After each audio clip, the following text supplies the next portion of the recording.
to the Soccer Chaplains United podcast, From the Touchline. And now, here's your host, Rev Brad. Hey friends, want to do something just a little bit different on the podcast for this week. It's November 5th, Wednesday. This past weekend was All Saints Day. November 1 is All Saints Day in the church. And, sometimes we lose sight of these moments that I think faith give us, the traditions of the church give us, where we can acknowledge, grieve, commemorate, honor people, their names, their lives, their stories, who have been part of our family in one way or another. And All Saints Day really is a feast day of all the known and unknown believers who are redeemed and now in heaven. And it's been celebrated for centuries on November 1. I think sometimes, well, I know for sure it gets overshadowed by October 31 and Halloween.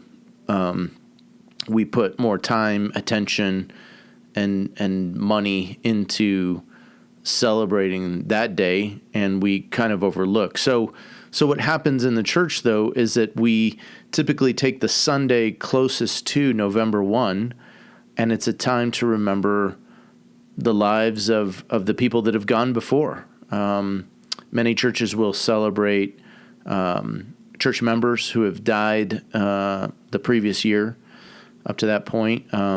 Sometimes if there's a extenuating circumstance, that the church will even recognize or remember someone that died, maybe previously, and maybe it didn't fit within that particular time frame or parameter. But what I wanted to do for the podcast this week is, I've been the longtime volunteer chaplain for the Rapids soccer team, Colorado Rapids, in Major League Soccer. And I've been with the club since 1999, essentially.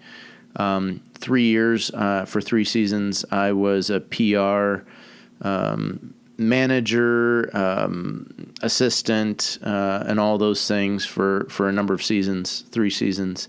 And then for the last 24 seasons, I've been the volunteer chaplain.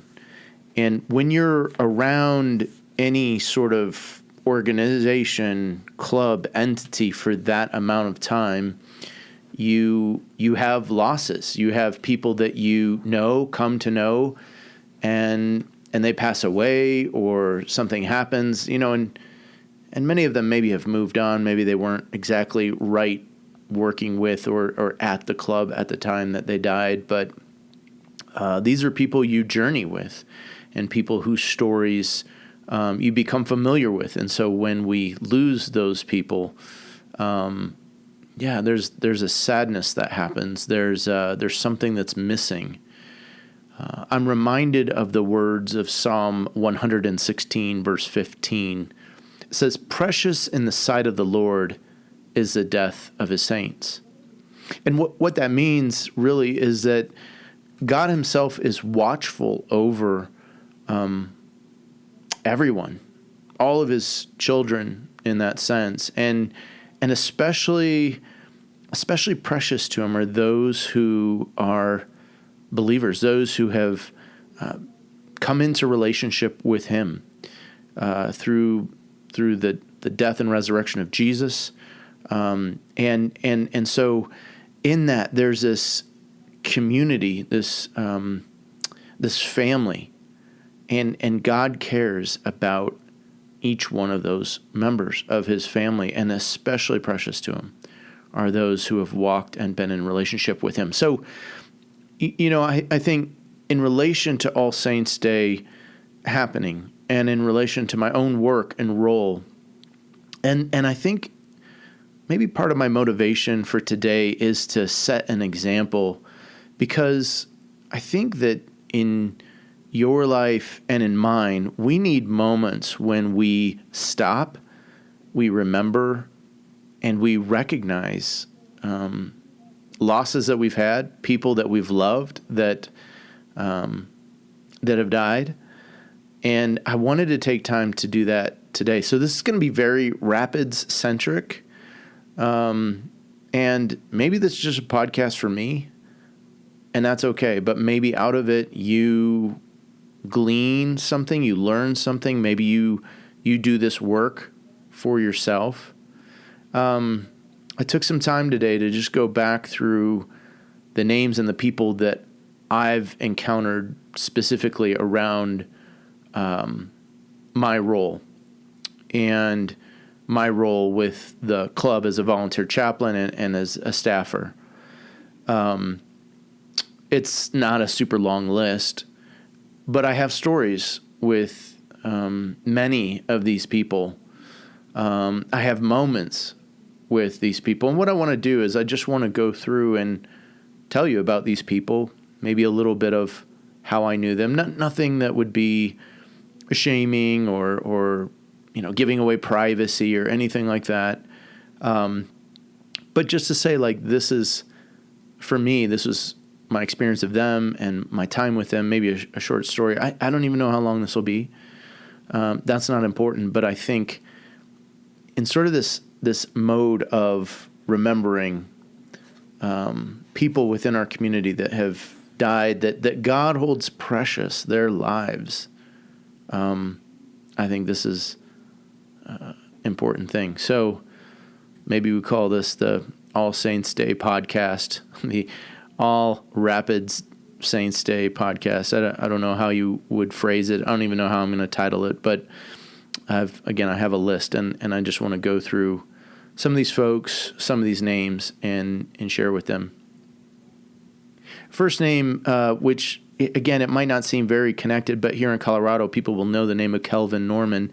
Kelvin was a coach. That's kind of how I knew him, who died in 2005. He was a coach actually with the youth club, and Kelvin had played professionally before, but he was really well known in Colorado, and I didn't know him personally myself, but I remember that the details of his death, he died in a tragic road rage accident here in Colorado, and my own encounter of that was my wife was driving home from work the night of his accident, and I remember I feel like it was maybe in the winter, it was dark, and this was before GPS and Find My Phone and cell phones and all the things. I mean, there were cell phones, but it wasn't what it is today. And she was like the third or fourth car away from the accident. And the accident shut down the sort of highway where she was driving home. And I hadn't heard from her for hours. And she was kind of stuck in traffic until they could kind of turn things around and get people going a different way. And I remember later interacting with several people in the Colorado soccer scene who lamented the loss of Kelvin and just what had happened, who he was. There was a creation for a while of a cup, a little tournament in his honor and his memory, and I think sometimes we lose these people that have touched many of our lives. Maybe they coached our kids, or we interacted with them with families. And Kelvin Norman is one of the first names that I want to mention. Another name, Glenn Mooch Meyernick. Now, Glenn Mooch, as we knew him, was the head coach of the Colorado Rapids. He was an assistant for the men's national team. He died in 2006. He had gone out for a morning jog and had a heart attack. So Mooch was coach when I was with the team as a PR assistant. And I just want to share one quick story. I was driving to take him to the airport, and I think he was going to visit his daughter. I think she was a ballerina or a principal in the Houston Ballet. And I made a comment, which I look back now and I go, man, how naive and dumb I was. But I kind of made this comment like I didn't really view dancers or dancing, and I think I threw baseball in there. I said, there's certain things that they're just not really athletes. And he was very quick to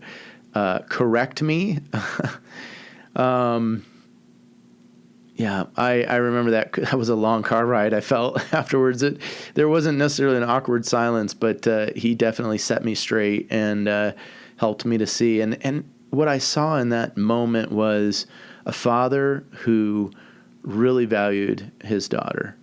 Of course, I saw him coach and deal with different personalities in the locker room and all those things. But Glenn Meyernick, not forgettable in the least. And his death in 2006 was too soon. Another coach that I had privilege to have relationship, Fernando Clavijo. Fernando was a head coach for, I think, 3 or 4 seasons for the Rapids, and had been around U.S. soccer for a long time. Good friends with Marcelo Balboa. They were roommates together, and Fernando was someone who, in the years that I served, in those years as a chaplain, I was pretty new. This was a few years into my chaplaincy. He followed on Tim Hankinson, who I'll talk about next. But Fernando was one of those people who I would see him at a convention or a conference, soccer convention or conference, and maybe he's working with a different team or in a different role, a different environment. And there was always this hug, this receptivity, this friendship, this just this way about him. And I remember Fernando, I believe he loved to ride motorcycles. I always thought, man, I don't know that you should ride motorcycles when you're a player for sure, but yeah, he just had this love and passion and this vibrancy to him, and always so kind, always so very kind to me and respectful. And his death again in 2019 was again too soon, and I know that Fernando is missed still by many, including his family. And Fernando was always a beautiful person to me. Tim Hankinson was the head coach of the Rapids from 2001 to 2004.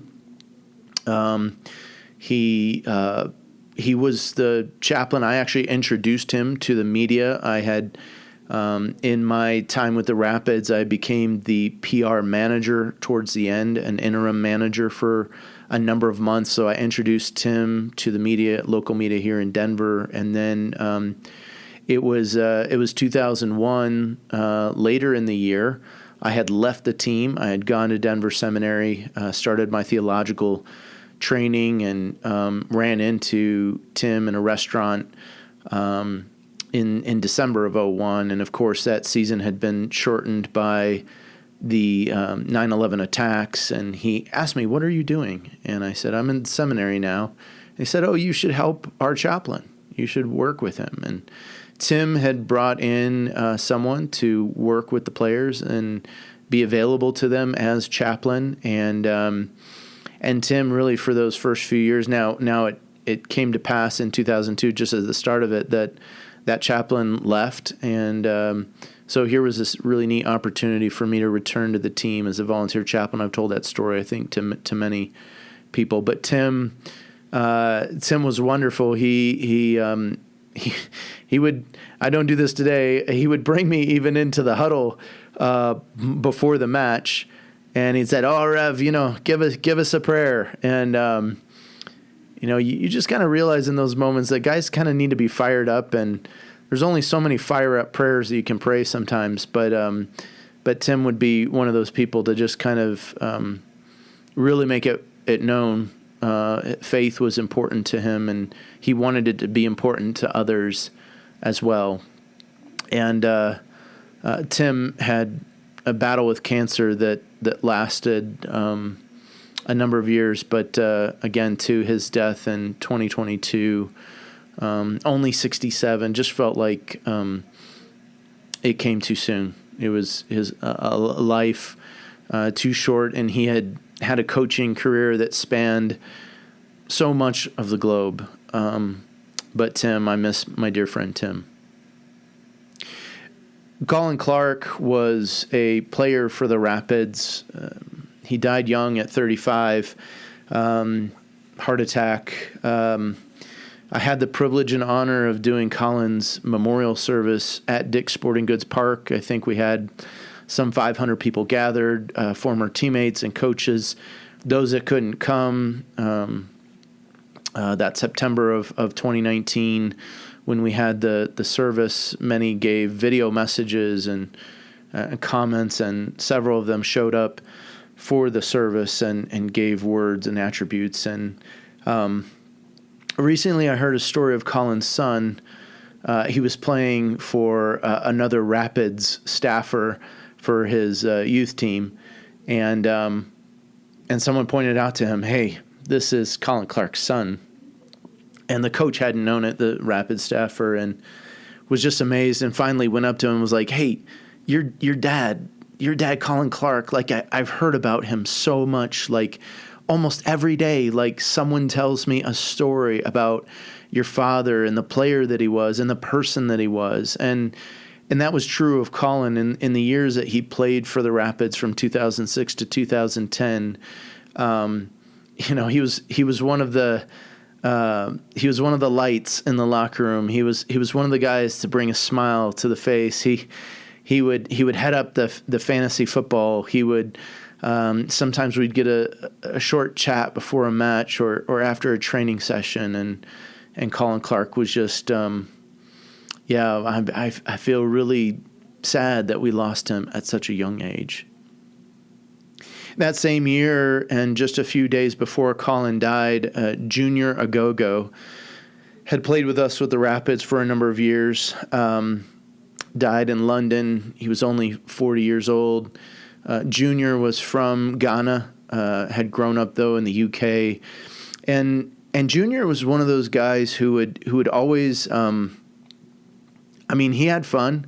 Maybe he had too much fun sometimes. But I remember one moment I was, again, the PR assistant, and this was back in the day when the Rapids shared a training facility with the local rec center. And so you'd sometimes see a player running on the treadmill next to a grandma or something. But Junior and I one time were in the weight area, and I remember that Junior was always looking for a challenge, and he challenged me, and I don't know what I was thinking. I had just lifted the day before. I lifted arms the day before, but he was challenging me to bicep curls, and so I said, "Hey, where do you want to start?" And we grabbed a couple 40s off the rack and went at it, and then went up to 45, and I lost it at 50 pounds. I was done. 2 days in a row, not wise. But Junior was just that kind of guy, and always seemed to have a smile on his face. And again, just someone that I felt like was taken too soon.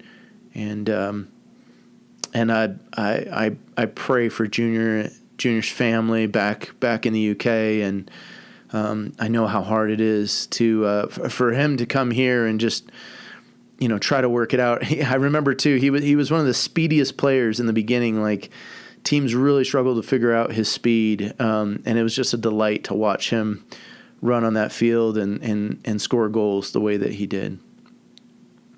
Scott Vermillion was another player. Scott passed away in 2020. Scott had been a defender. He played for us, played for Kansas City, and he was just one of those hard-headed, no-nonsense, like a gritty guy, like just a hard worker. And some of my favorite memories are that Scott would get into these foosball table, for those table soccer.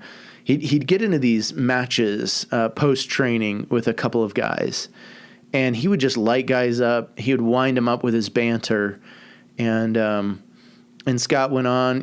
I think he finished his career in Kansas City, and then ended up coaching there locally.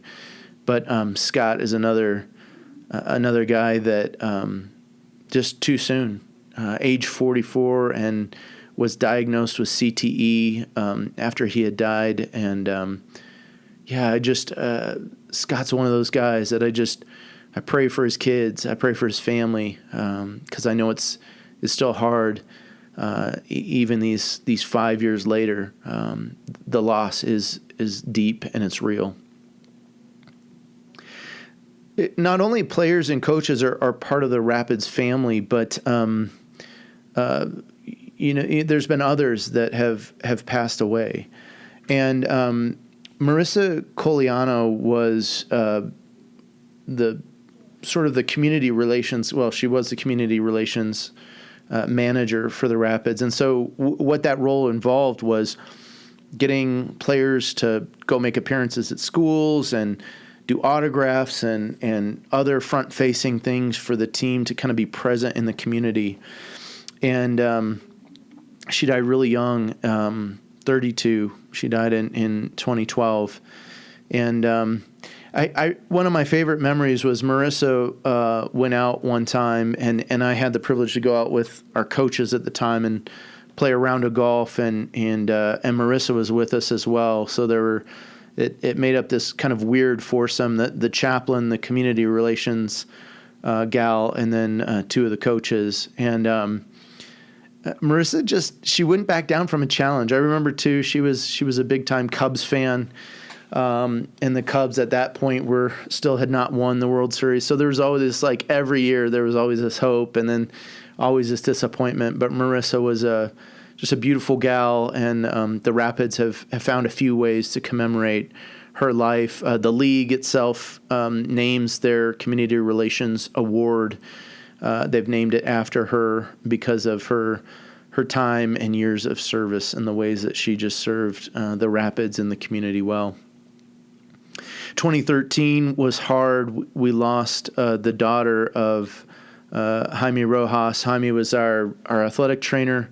His daughter Elsa died of myocarditis, and in fact, every time around October, November, the For Elsa Foundation, they really do a lot of good work around myocarditis awareness and other things as well now, but really trying to look after people, and they have a foundation. And I'll never forget, I was working full-time at a church at the time, and the phone rang, and Jamie called me and just said, "Brad, I need you to be at the hospital. My daughter's just died." And Jana's there, and I hung up the phone, and that's where I was. As soon as I could be, I drove down to the hospital and spent the day there. A good friend of mine was the campus chaplain there at the hospital, and it was so sad. We did Elsa's service. We did a little memorial service for her at Dick's Sporting Goods Park. I think it was the first time we'd ever done anything like that. But there were so many of the players' wives and staff gathered on the third level, and we had a time to just celebrate this little girl and her life. And we went downstairs later and released a bunch of balloons kind of in her honor. And I know to this day, Jamie and Jana have done just such a great job in keeping her memory and honoring her and looking to care for others through their foundation and their work. And that was a significant loss when we lost Elsa. The following year, we lost another daughter, Gianna Cummings. Omar Cummings and his wife had played for the Rapids, but he had been traded, I believe, or signed with Houston Dynamo. And triplets were born. Gianna was the oldest of the three, but she didn't make it through childbirth. And you talk about one of those moments that as a chaplain you just feel super privileged, and I was super privileged. I traveled out to Houston to spend time with Omar and Nikki and the family, and we had a small little service at the funeral home in Texas, and It's one of those moments where, what do you say? You don't have someone's life. You don't have a lot of memory and story to share. And yet there was something very poignant and significant about that time. And I remember just praying, Lord, what ought we to share? I had the privilege to lead a bit of the service and work together with a Houston chaplain who also led a time of prayer. And there were Houston Dynamo staff and players that came up to support Omar and his wife. And all this going on, their younger two were still in the intensive care unit of the hospital. And so there was this difficult tension to kind of hold and carry.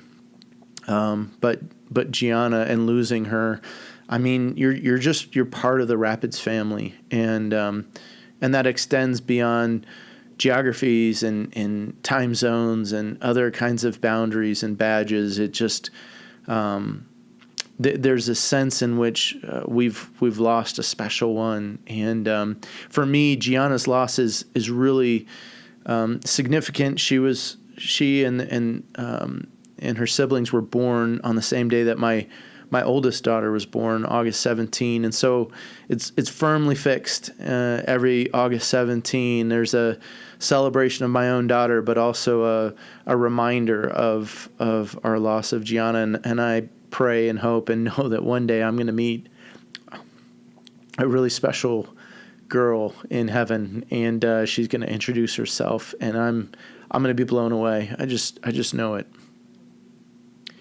Jason Horton died in 2022. Jason was a longtime player for the Rapids Unified team, and Jason battled so many losses with cancer, and I was amazed at his athleticism. He was just he had lost his leg, he had lost his eye, and yet he was just a bright person out on the soccer field for the Rapids Unified team and a leader. And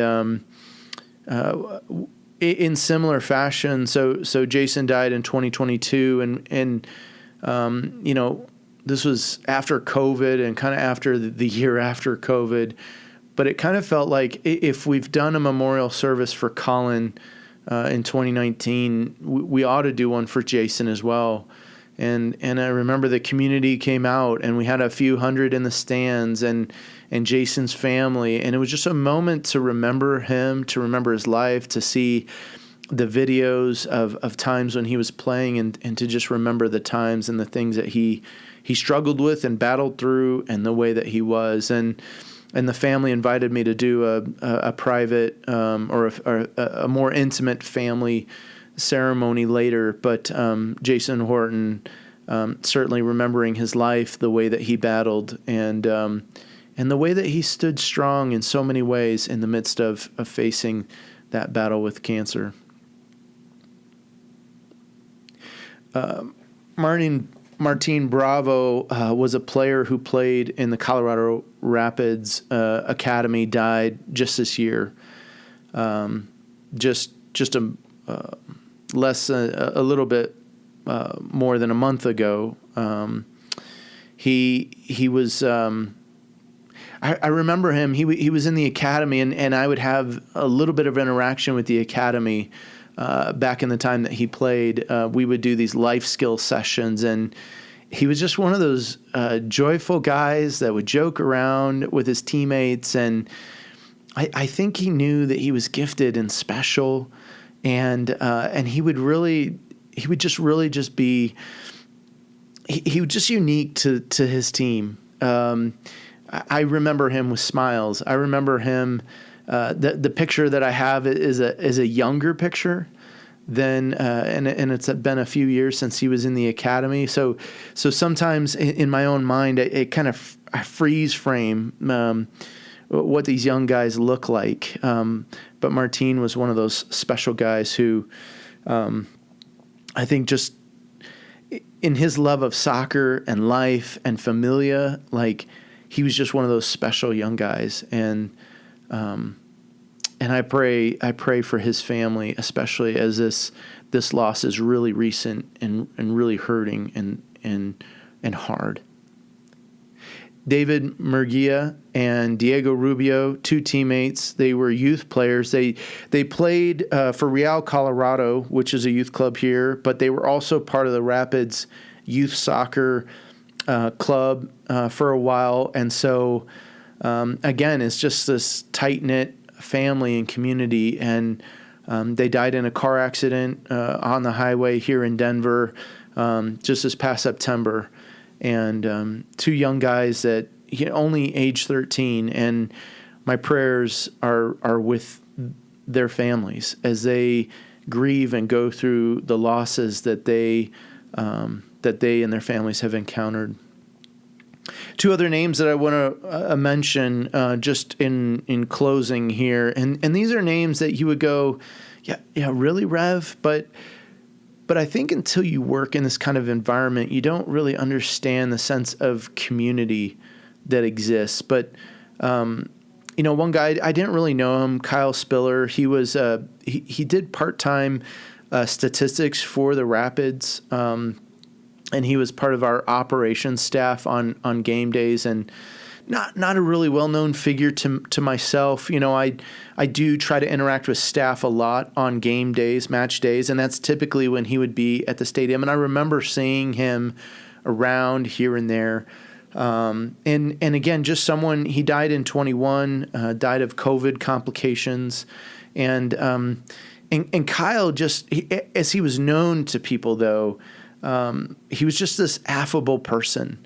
And he would come many times and just do the extra work. And so many of our part-time and volunteer staff, especially during certain times and seasons of the club life, they would do things more out of the love of the game, the love of people, the love of the environment, than they were doing it for the pay or any sort of the rewards or swag that anyone would get. And Kyle's one such person. Well, the last person I'll mention is Joan Dobrinsky. Joan died early in 2024, and she was a long-time season ticket member. She was a supporter for well over 20 years, and she had developed leukemia. And, Joan was just this joy. And Joan was known, I think, as a super fan. But Joan would come and sit and watch training almost every day of the week. There's, if you've ever been out to the Rapids training pitch, there's a little berm outside, and several of the super fans will come. I call them super fans. They're older retirees, and they bring out their lawn chairs, and they sit in the very little bit of shade that's out there, and they just cheer the guys on, and they shout out encouragement to them. And of course, there's all sorts of discussions about who's going to be in the lineup, and oh, Rev, what do you think? And just there were so many special moments of standing near Joan and the rest of those that would kind of gather and kind of have these moments. And she would share stories from her own life and her own childhood. She'd ask about me and my family and my daughters, and they're off to college or they're in school, and how are they doing? How are you managing all these things? And Joan was just a really delightful person, and she would follow up with athletes long after they had been with the Rapids. She would always kind of follow on Facebook and send them good messages on their birthdays and encouraging them after maybe they had success with another club. Not against the Rapids, of course, but she really had a heart for people, and she was just a great joy and delight. Well, friends, I've kind of come to the end of my list, and of course I've run well over the typical time that we have for podcasts. It's funny when I don't really super plan out the podcasts, they tend to drag on. Maybe I'm just a verbose person, but I do want to say something here in that I don't know the environment that you're working in or that you serve in or that you're listening in this space. Maybe you're an athlete and you've been through multiple teams, and maybe there's been losses along the way. Maybe there have been other moments where there have been struggle, and maybe you just need to sit and take a moment to review the people that you've been part of their lives, they've been part of your lives, and maybe there's something that you need to like write out about them, or a memory or something that you need to figure out, and it gets shared back to you because you remember something about their life, and you take that time to just recall them, recall your life with them, and to be blessed. To remember that God sees and knows and cares. God knows about every sparrow and pigeon that falls from the sky. How much more does he know and love and care for us? So to close up the podcast today, I want to read this blessing from Celtic Blessings. This is a compilation from Ray Simpson. I've shared it several times, but this is a blessing entitled "God Be With You." And really, this is a prayer for you, for me, for those that have gone before, for those that have been part of our teams, our organizations, our families that we've lost, that we've loved, that we've cared for. And I get it, friends. Like, I know not every person we got along with. I know some people hurt us, they wounded us, maybe they were hard on us or to us, and maybe it's more difficult to hear a name, to hear a story, and to feel love or generosity or kindness towards them. I get that. But I just want this to be a blessing that covers that and grants a sort of sense of peace in the midst of, I don't know all the details. I don't know the hurts and the pains. I don't know the extent of the loss, but I've experienced some of those losses myself. And I just want to lift this prayer of blessing as we close today. God be with you. God be with you today and forever. Jesus be in you to pardon and tether. Spirit be on you and leave you never. In the name of the all-powerful Father, in the name of the all-loving Son, in the name of the all-pervading Spirit, I command all spirits of fear to leave you. I break the power of unforgiven sin in you. I set you free from dependence upon human ties, that you may be free as the wind, as soft as a sheep's wool, as straight as an arrow, and that you and I may journey into the heart of God. Amen. Friends, thanks for joining me. This has been Rev Brad, coming to you from the Touchline.